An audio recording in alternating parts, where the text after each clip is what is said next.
মিরাজ মিয়া, আমি একটু আপনার কাছে আসতে চাই। আমরা দেখলাম যে এই ঘটনার পরে যে ধরনের মন্তব্যগুলো আসছে, এর মাঝে একটি মন্তব্য আমি একটু পড়ে শোনাই। সেটা হচ্ছে আম রুমিনকে নিয়ে বলা হচ্ছে আওয়ামী লীগের সুবিধাভোগী ও বিএনপির আওয়ামী লীগ বিষয়ক সম্পাদক। এটা আপনাদের মুখ্য সংগঠক হাসনাত আব্দুল্লাহ বলেছেন। এই কথাগুলো আমরা আরো অনেকের কাছ থেকে শুনছি। কিন্তু যাদের বিরুদ্ধে আওয়ামী লীগের সুবিধা নেয়ার অভিযোগ আছে, যেটি ডক্টর জাহিদুর রহমানও এখন বললেন, তারাই যখন আওয়ামী লীগের সুবিধাভোগী ট্যাগটা দিচ্ছে অন্য কাউকে, তা এটা আসলে কিরকম হইল ব্যাপারটা? আমি আপনার একটা মন্তব্য শুনি। দেখেন, ডক্টর জাহেদ ভাই যেটি বললেন যে হাসনাত সার্জিস এক সময় ছাত্রলীগ কালীন যে ছাত্রলীগ ছিল, তাদের যে শক্তিমত্তা ছিল, তাদের যে মোরাল যে ইয়াটা ছিল, সেটা কিন্তু আসলে ডাউন হুম। হয়ে যায়।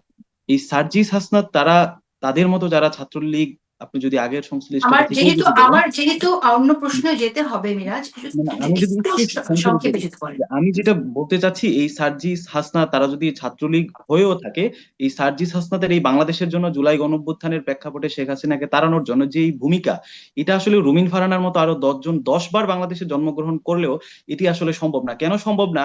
যে 18 নির্বাচনকে আমরা অবৈধ বলছি, যেই রাতের নির্বাচনে শেখ হাসিনা সংসদ সংসদে যায়, সেই নির্বাচনে রুমিন ফারহানারা গিয়ে সেই নির্বাচনকে তারা বৈধতা দিয়েছে। এই জায়গা থেকে আমরা ওকে, বলছি আসলে এই যে ওকে, আগের তাহলে যে এটা এখন এই যে এই ধরেন কম্প্রোমাইজ করে যে থাকতে হয়েছে, অনেকেই ছিল আওয়ামী লীগের সুবিধা নিয়েছে, যেটা আমরা অভিযোগ শুনছি এবং বলছিও। এই কম্প্রোমাইজ গুলো না করলে এমন কি হইতে পারতো না যে 24 পর্যন্ত অপেক্ষা করতে হতো না, আরো আগেই গণঅভ্যুত্থান হয়ে যেত? বিএনপি যেসব আন্দোলন করেছে, যে আন্দোলনগুলো নিয়ে আমরা কথা বলি, অনেক ব্যর্থ আন্দোলনের কথা বলি, সেই আন্দোলনগুলোকে সফল করার জন্য তো তখন আমরা তাদেরকে পেতে পারতাম, যদি তারা এই সুবিধাগুলো না নিতেন। এমনটা হতে পারতো কিনা?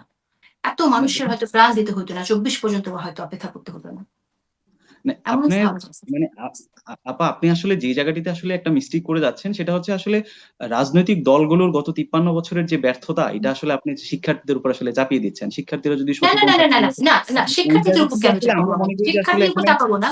মানে একদমই তা না। কিন্তু আমি বলছি যে এটা কিন্তু অনেকের ভেতরে দেখেছি। সেই সময়ের বাস্তবতা তো আমরা জানি। সেই বাস্তবতার কথাটাও জানি যে কিভাবে নিপীড়ন করা হয়েছে, কিভাবে নির্যাতন করা হয়েছে, সবকিছুই আমরা জানি। কিন্তু আমি বলতে চাইছি যে যারা আসলে এটা সহ্য করেও তাদের পরিচয়টা লুকায় নাই, সেই জায়গায় যদি যেত, সেই প্রতিবাদটুকু যদি থাকতো, বা প্রতিবাদ না থাকলেও নামটা ছাত্রলীগ যদি না লেখাতো, যদি আপনার ধরেন শেখ মুজিবুর রহমানের বন্দনাটা না গাইতো, এবং এই যে বিরোধী দলগুলো যারা রাজনীতি করছে তাদেরকে একটু শক্তি যোগাতো, সেই কাজটা তারা করতে পারতো কিনা? আমি কোনো ছাত্রদের উপর দায় দিচ্ছি না পুরো রাজনৈতিক আমাদের দলের জায়গা জন্য। থেকেও আমরা এটি আসলে স্মরণ করতে চাই। মানে শেখ হাসিনার বা ফেসিবাদী আমলে যারা প্রকাশ্যে শেখ হাসিনার বিরোধিতা করেছে, তার গুম খুন হুম। নির্যাতনের, তাদের জায়গাটা যেমন অনেক শ্রদ্ধার, একইভাবে ছাত্রলীগের সাথে জড়িত থেকেও যারা হুম। পরবর্তীতে ছাত্রলীগের সাথে রিভল্ট করে ছাত্রলীগের মোরাল হুম। গ্রাউন্ডটাকে ডাউন আচ্ছা, করে মিরাজ, দিয়ে মিরাজ, ঢাকা আমি একটা বিশ্ববিদ্যালয় প্রশ্ন, বোর্ড থেকে মিরাজ, আমি ছাত্রলীগকে আপনাকে যখন একটা বের প্রশ্ন করে দেয় করতে চাই তাহলে। তখন, মিরাজ, আমি জি একটা জি প্রশ্ন করি, সেটা আচ্ছা, হচ্ছে প্রশ্নটি শুনি না একটু ডক্টর জাহিদুর রহমানের। জুলাই মাসের আগে ছাত্রলীগের সাথে, ছাত্রলীগের মতো একটা ঘৃণিত সংগঠন, ছাত্রলীগ তো জুলাই মাসে খারাপ হয় না, আমি যে কথাটা বারবার বলছি। ছাত্রলীগ কি করেছে, কি করে আপনাদের ঢাকা ইউনিভার্সিটির হলে, কিভাবে পিটিয়ে মেরে ফেলে আবরার ফাহাদের মতো মানুষকে, নিজেদের মধ্যে খুনাখুনিতে শেখ হাসিনার সময় ছাত্রলীগ নিজেরা নিজেরা 150 জনের মতো খুন করেছে পরস্পরকে। হুম। হুম। ছাত্রলীগের মতো একটা বিভৎস সংগঠনের সাথে থাকাটাকে আপনি কিভাবে দেখেন? আপনি জাস্ট এটুকু একটু বলুন তো। মানে জুলাইতে কি করেছে আমরা সরে রাখি, এর সাথে থাকাটাকে আপনি কিভাবে দেখেন? এর সাথে নাম যুক্ত করাটাকে কিভাবে দেখেন? না, এখন এই জায়গাটাতে মানে যারা, মানে ছাত্রলীগ হয়েও ছাত্রলীগ থেকে রিভল্ট করে যারা একদম বন্দুকের সামনে যারা এসে এই জুলাইকে নেতৃত্ব দিয়েছে, তাদের এই নেতৃত্বকে যদি আপনি আগের ছাত্রলীগের সাথে মানে সম্পৃক্ততা থাকার তুলনাটা নিয়ে এসে যদি এটাকে আসলে আমরা যদি ডিমোরালাইজ করি, ডিজোন করি, তাহলে এটা কিন্তু আসলে ঠিক না ব্যাপারটা। এই জায়গা থেকে আমরা বলছি যে আসলে গত 15 বছরে ফেসিবাদী আমলে যারা ছাত্রলীগ ছিল, কিংবা হচ্ছে যারা ছাত্রলীগের বিরুদ্ধে ছিল, এক একজনের জায়গা থেকে আসলে ভূমিকাটা এক এক রকম ছিল। এই ছাত্রলীগ হুম। থেকে যারা রিভল্ট করেছে, তাদের কারণেই কিন্তু আসলে 18ই জুলাই ঢাকা বিশ্ববিদ্যালয় থেকে ছাত্রলীগকে বের করা সম্ভব হয়েছে।